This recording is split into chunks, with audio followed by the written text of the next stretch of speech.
യാതിരപ്പള്ളി മലക്കപ്പാറ റോഡിൽ സ്വകാര്യ ബസിന് നേരെ പാഞ്ഞെടുത്ത കാട്ടാന. ആനക്കയം ഭാഗത്ത് വെച്ചാണ് സംഭവം. കാടിനകത്ത് നിന്നിരുന്ന ആന ബസിന് നേരെ ഓടിയെത്തുകയായിരുന്നു. അരമണിക്കൂറോളം റോഡിൽ ആന നിലയുറപ്പിച്ചു.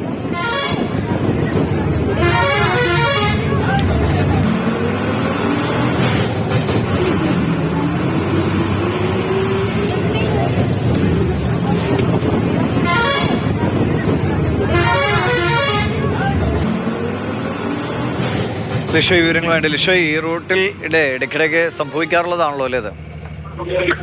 തീർച്ചയായും ഇടയ്ക്കിടയ്ക്ക് റോഡിലേക്ക് ഇറങ്ങി നിന്ന് ആനകൾ ഗതാഗതം തടസ്സപ്പെടുത്തുന്ന ഒരു കാര്യങ്ങളെല്ലാം തന്നെ അവിടെ ഉണ്ടാകാറുള്ളതാണ്.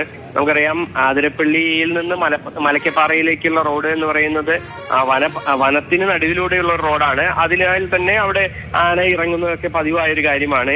പക്ഷേ കാട്ടാനകൾ ഇത്തരത്തിൽ വാഹനങ്ങൾക്ക് നേരെ ആക്രമണം ഉണ്ടാകുന്നത് മതപ്പാട് കാലത്ത് മാത്രമാണ്. അങ്ങനെ ചില സമയങ്ങളിലെല്ലാം തന്നെ ഉണ്ടായിട്ടുമുണ്ട്. KSRTC ബസിന് നേരെയെല്ലാം ഉണ്ടായിട്ടുണ്ട്. ഇന്നിപ്പോൾ ഉച്ചയ്ക്ക് 12 മണിയോടുകൂടിയാണ് ഈ സംഭവം ഉണ്ടാകുന്നത്. ഈ സ്വകാര്യ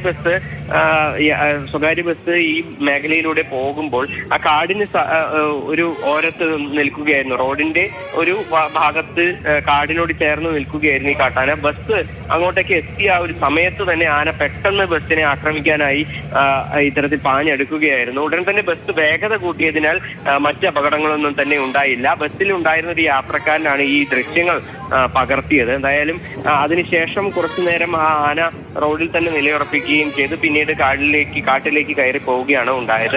മറ്റ് അപകടങ്ങളൊന്നും തന്നെ ഉണ്ടായില്ല എങ്കിൽ പോലും ഈ മേഖലയിലൂടെ ഇരുചക്ര വാഹനങ്ങൾ ഉൾപ്പെടെ നിരവധി വാഹനങ്ങൾ പോകുന്നതിനാൽ തന്നെ ഇത്തരം സംഭവങ്ങൾ ഇനിയും ഉണ്ടാവുകയാണെങ്കിൽ ആളുകൾക്ക് അത് അപകടം ഉണ്ടാകാൻ ഇടയാക്കുന്ന ഒരു കാര്യമായിരിക്കും. എന്തായാലും ആളുകൾക്കൊന്നും അപകടമൊന്നും ഉണ്ടായില്ല. ഈ വഴിയിൽ സ്ഥിരം കാഴ്ചയുമാണിത്. വിഷയമാണ് വിവരങ്ങൾ നൽകിയത്.